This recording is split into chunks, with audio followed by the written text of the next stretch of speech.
manage to hack any of the administrators of this website, then you probably be able to get their username and password, and then from there log in to their admin panel.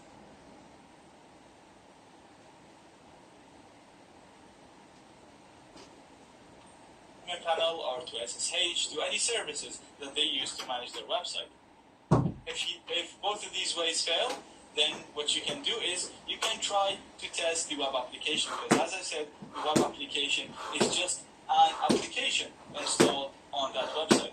So your target might actually not be the web application. Maybe your target was just a person using that website, but you were never able to gain access to that person's computer. So what you do is you go to his website, hack into his website, and from there go to your person. So all of these things that we're talking about, they're all interconnected, and you can use one of them to privilege and then make your way to another place or to another computer. So in this section, we're not going to be talking about the server and the client-side attacks because you've already learned that. What we're going to be talking about is the testing the security of the web application itself. So my target is going to be this Metasploitable machine, and if we do an if config on it, you'll see its IP is 10.20.14.204, and all the website files are stored in a directory called var www.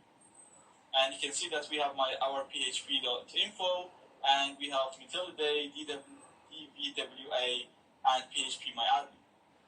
So if we go to the Kali machine, or to any machine, and try to go any machine on the same network, obviously, and try to go to, let's open the browser,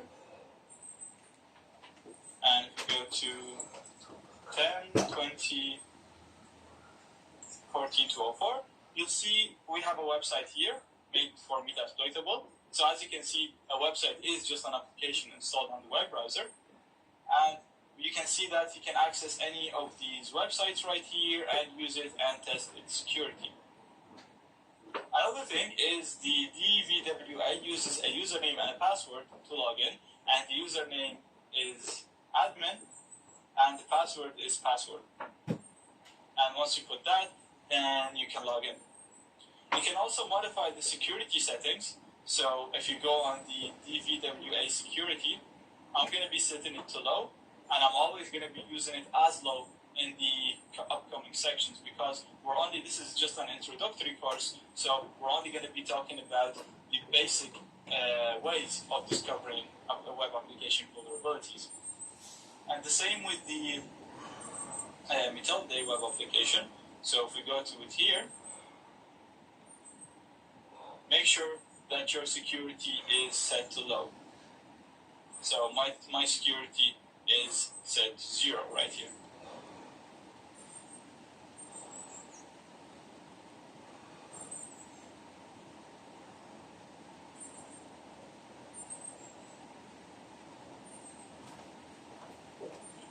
As usual, the first thing that we do before we start trying to exploit or find any vulnerabilities, we do information gathering. So we try to gather as much information as possible about the target. And web applications are no different. So we're going to start by trying to get as much information as we can about the target IP address, the domain name info, the technologies used on the website, so what programming language is used, what kind of server is installed on it, what kind of database is being used. We're going to gather information about the company, the DNS records, and we'll also see if we can find any files that are not being listed or any subdomains that are not visible to other people. Now, you can use any of the information gathering tools that we used before. For example, you can use Maltego and just insert an entity as a website, and then start running actions or transformers just like we've seen in the Maltego video.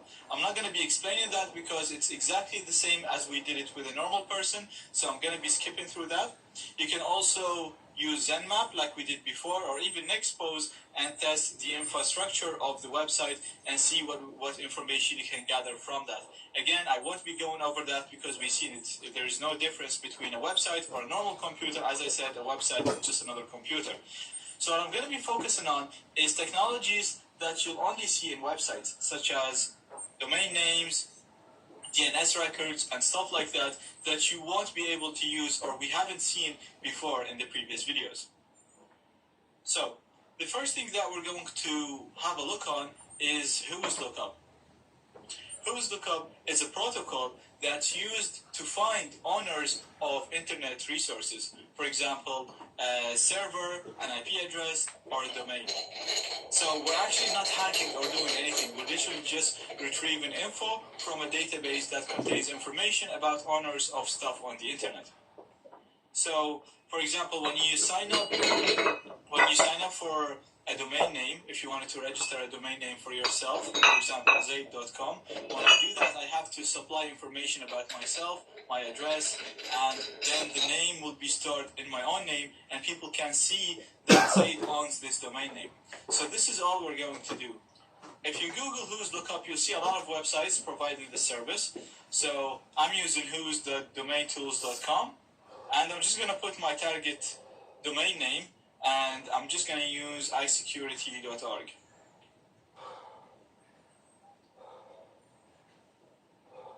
So as you can see, very simple, and we get a lot of information about our target website. You'll see the email that you can use to contact the domain name info. Usually you'll be able to see the address of the company that has registered this domain name, but we can see that this company is using privacy on their domain, so you can't really see the address. But if they're not using privacy, you'll be able to see their address and more information about the actual company. You can see when the domain name was created. You can see the IP address of isecurity.org. So if you ping this, you should get this IP address, and I'll show you. If I do ping isecurity.org, you'll see it's the same domain name here, same IP address here, sorry. You can see the IP location, we can see the status, obviously it's active. You can also access the history, but you need to register for that. And obviously you can see the title here, and something that's very useful here, we can see that it's using Apache web server. So this is a software that can be used as a web server, and we can see that iSecurity uses this web server, and it's of version 2.2.31. So again, we can use this to find exploits. We can see that it's using Unix, the operating system of the website, of the server, and it's using the following add-ons as well. It's using mod SSL and OpenSSL. Now right here, you can find more information about the company who registered this domain. So again, iSecurity is using privacy, so you won't be able to see the address. You can see that it's saying that the target person is using privacy protection. But usually you'll be able to see phone numbers and addresses of that company. So as you can see, very simple stuff, but it's very helpful in the long run just to know what's your target, what's their IP, what services are they using. We can also here, actually I didn't show you, you can see the name servers that are being used, and we can see that they are provided by a company called dimnov.net. Now if you go on Dimnov, you'll see that this is a hosting company. So if we go on the English version, you'll see that this is a hosting company, and again, you can even use this hosting company and try to social engineer your way maybe into hacking into your target, into iSecurity.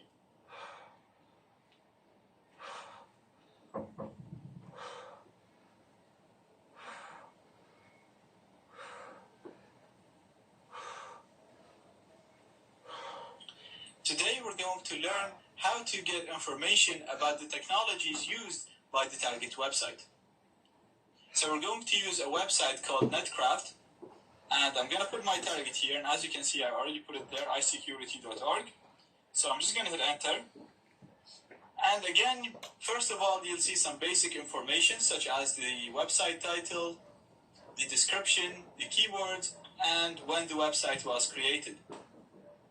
Scrolling down, you'll see the website itself, the domain name, the IP address, just like we've seen in the previous video, the domain registrar, so the company who registered the domain for us, for iSecurity, And you'll also see information about the organization.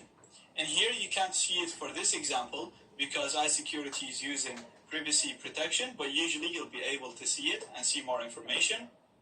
We can also see that it's hosted in Netherlands. We can see the name server, which is dimnof.net. And again, if you just go to dimnof.net, you'll discover that this is a website for web hosting. So we know this is a web hosting company.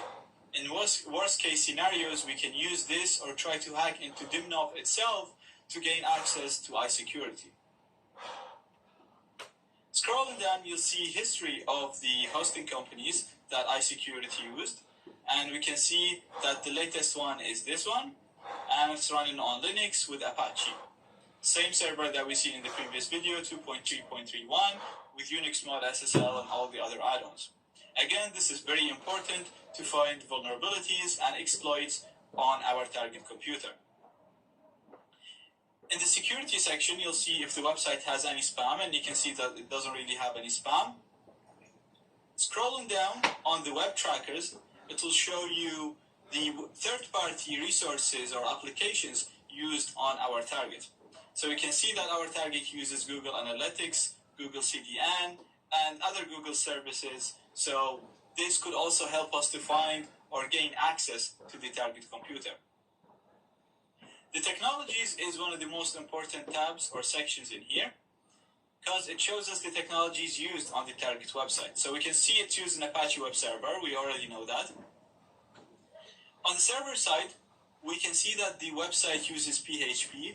So this means the website can understand and run PHP code.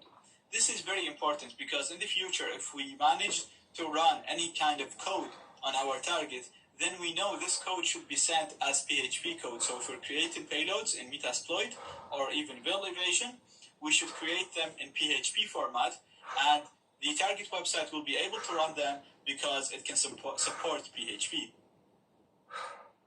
On the client side, we can see that the website supports JavaScript.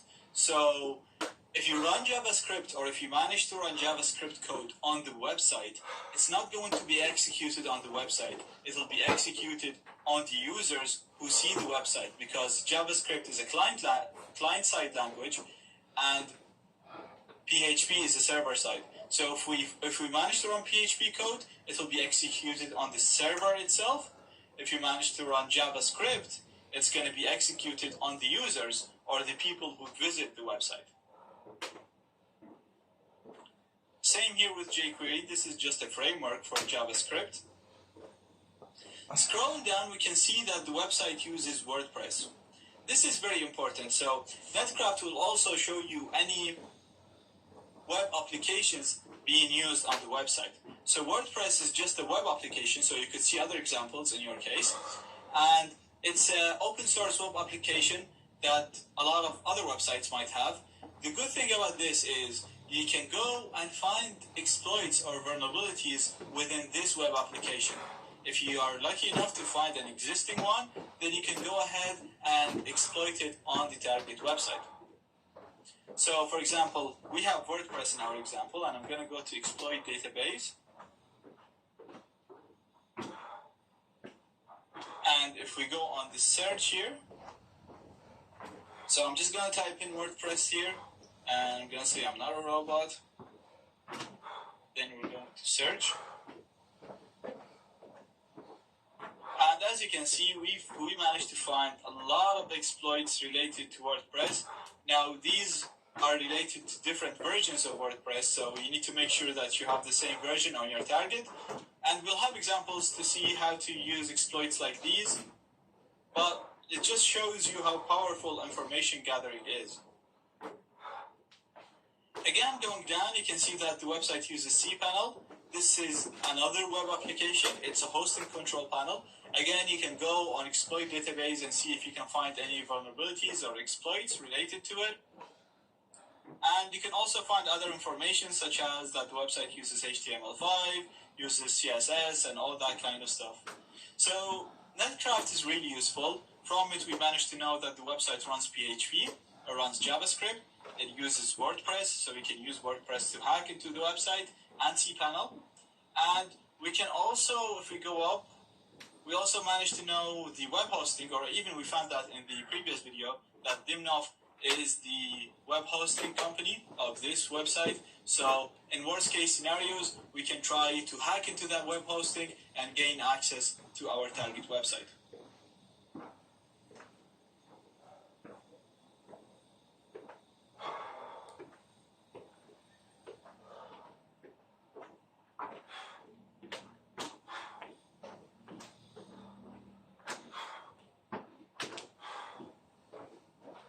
In this video, we'll see how we can get comprehensive DNS information about the target website. So just to give you a quick refresh on what DNS is, so when you type in facebook.com, a DNS server will convert that name to an IP address. Now, the process is a bit more complicated, so the DNS server contains actually a number of records, each pointing to a different domain or to a different IP, sometimes to the same IP.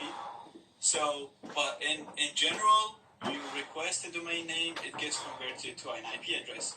And depending on that, these information need to be stored somewhere. So we're going to query this DNS server and see what information we can get through it.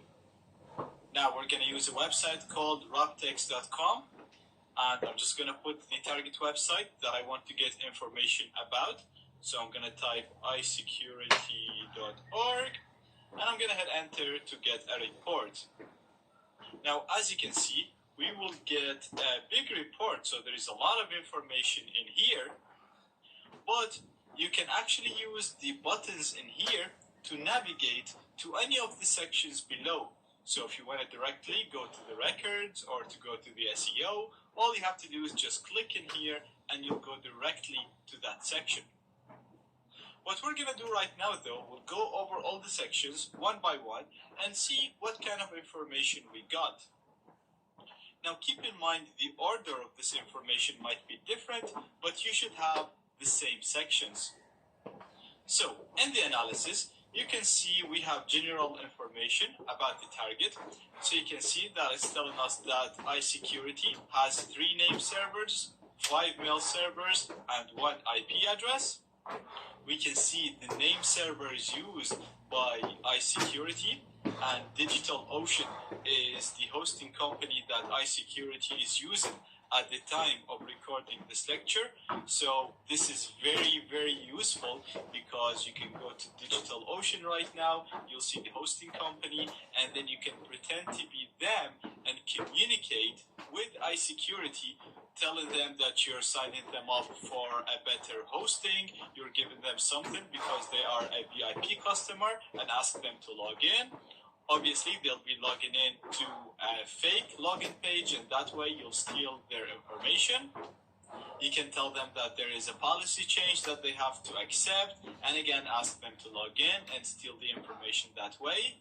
Obviously, you'll do this through a fake login page, and this is mostly social engineering, so it's nothing to do with website hacking, and I cover all this in my social engineering course, but it's very useful because if you couldn't hack into the website through the applications installed, then the only way to get in is using social engineering.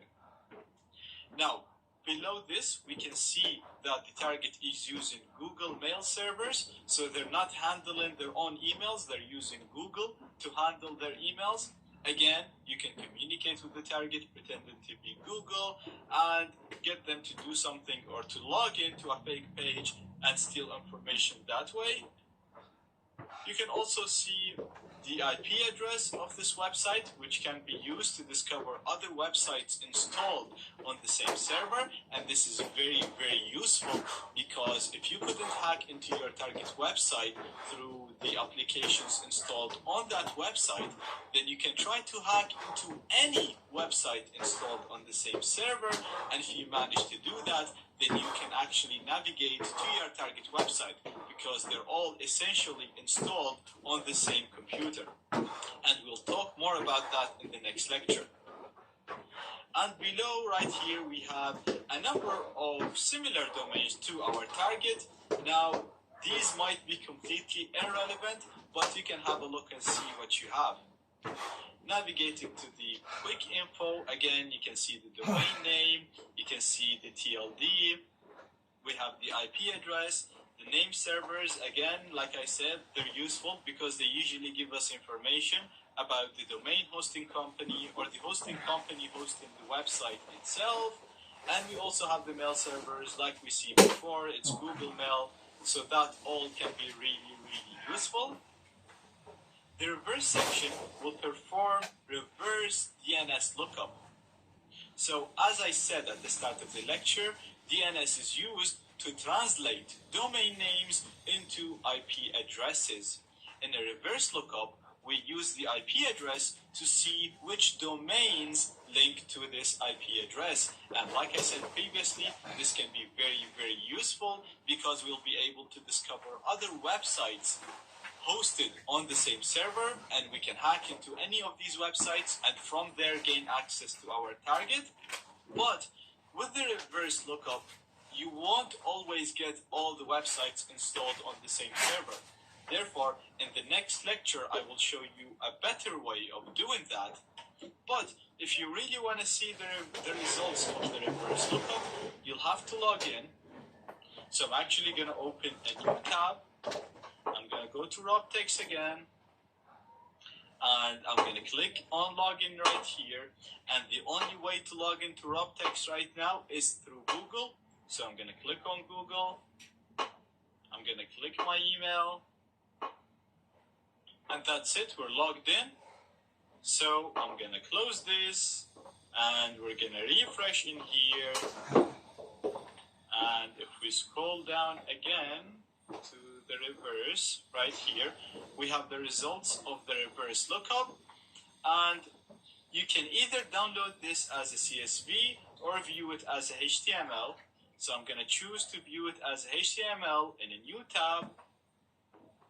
And right here, as you can see, we only have Z Security on its own because Z Security is hosted on its own server. So there are no other websites installed on the same server.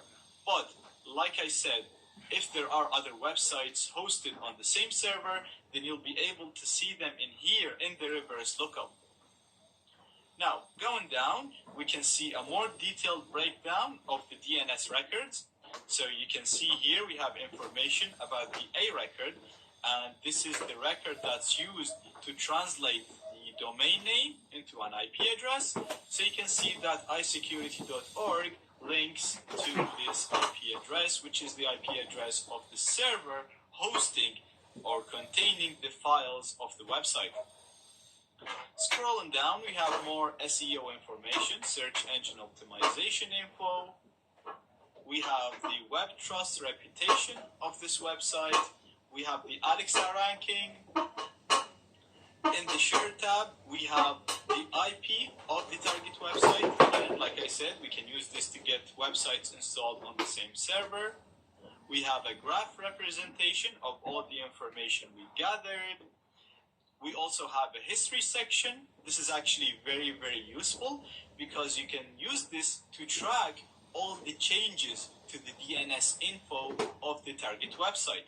So you can see when they started using Google, you can see when they started using DigitalOcean as their hosting provider. So if we scroll down, we might actually be able to see that they were using a different provider. And here you go. We can see that they were using a different hosting company. This one right here, DemoFinf.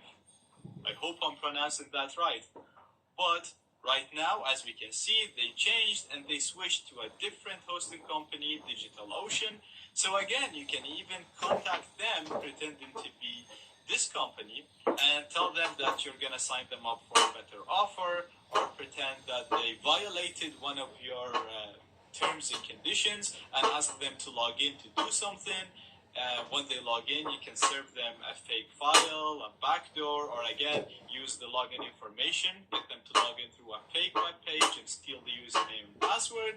So information is always very, very useful when it comes to hacking, especially if you want to perform a social engineering attack, which might be your last resort if you could not hack into the website using the applications installed on it. Scrolling down, we can see we have the who's information. We had a full lecture on how to get this and how this can be useful. And finally, we have the DNS block information, which basically is a list of websites known to send spam. So usually emails sent from these websites would be blocked or considered as spam. So as you can see, a very useful website that can be used to get information about the server used to host the target website and its relationship with other websites, other servers, which hosting companies are being used. And like I said, all of this can be very, very useful, whether you want to target the website itself, whether you want to target other websites so you can hack into your target website, and even if you want to social engineer one of the admins to gain access to your target website.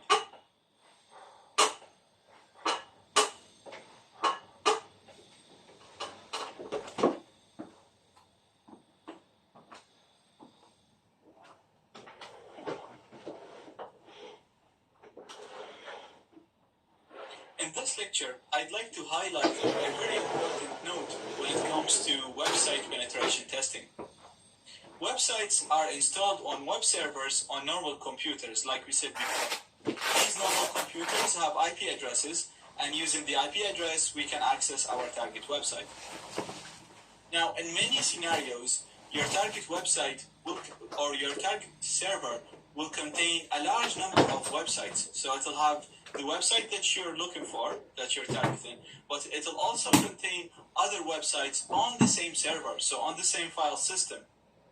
What this means is, if you, for example, could not find any vulnerabilities in your target website, you can try to hack into any other website that is installed on the same server. If you could do that, then you'll be able to gain access to the server. Gaining access to the server basically means you have access to all the other websites, because the server is just a computer and you can literally just navigate to the website that you want to hack and gain access to that website. So if you're trying to hack into a website and you couldn't find any exploits, then the next step will be trying to hack any other website that exists on the same server. So what I mean by exist on the same server is they have the same IP address. So let me show you here an example. I'm going to be showing an example of zaid.com, so my blog, because there is a lot of websites on the same server. And if we look here on robtex.com, and I came down here to names pointing to the same IP address, you can see all of these websites exist on the same server as zaid.com. So if you could manage to hack into any of these websites, you'll be able to navigate out of that website and then into zaid.com and then gain full access to my website. So let me just show you here. If I copy any of these domain names, for example, we have this one, reba.me, and I'm just going to go onto my terminal. Now, if I do a ping, zaid.com, you'll see that this is my IP address of my website.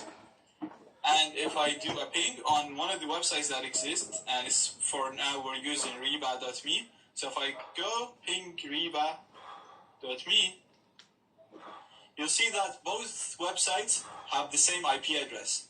This means that both websites are installed on the same computer, and if we could hack into one of them, we can literally just navigate from that website into the other, from our Meterpreter shell or from our PHP shell or any type of shell that we're using.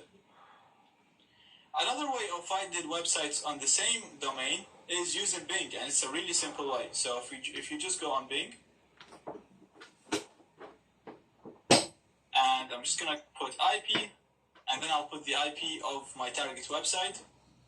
Again, you'll see all the other websites that exist on the same server as your target website, so you can literally hack into any of these websites and from there hack into my website and gain access to it.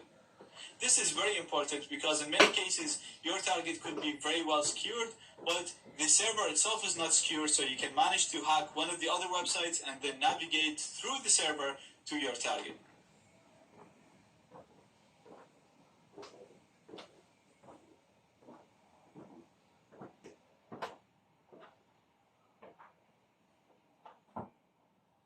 So far, we've been gathering very useful information about the target, and we've seen that the target is always in the form of target.com, such as google.com. This name right here, such as google.com, is known as a domain. So this is the domain name. This is what we put in the address bar to access the target website. A lot of websites also have subdomains. Subdomains are the names that you see before the domain name, like this. So in this example, we have subdomain.target.com, and a real life example would be mail.google.com. So in this case, the subdomain is subdomain, and obviously in the Google example, the subdomain is mail, and then the domain name is google.com. So we know if we go to google.com, we're going to get the famous search engine that allows us to search for things on the internet. But if we go to mail.google.com, we're going to get a completely different web application that can be used to send and receive emails. Therefore, it's as if we're getting completely different websites, but we're still targeting the same domain name, which is google.com. Therefore, if your target is google.com or target.com, it is very important to discover all of the subdomains on it, because these subdomains can give us a lot of other information. We can discover sensitive data, we can discover management pages, like the pages that the admin or members of the website use to access certain functionality. We can access completely different web applications. We can even access beta version of the web application or parts of the web application that is still under development. These parts that are under development or the beta versions are really good for hackers, because there is a high chance of finding bugs, because these parts of the web application haven't been tested really well or have experimental features, and therefore there is a high chance of them containing bugs. Therefore there's a higher chance of finding weaknesses and exploiting them to gain access to the subdomain, and then hopefully from there get access to the server or somehow escalate our privileges to fully control the target website or the target web server. Now, discovering subdomains is really easy, and there is a lot of tools out. Psalm 115.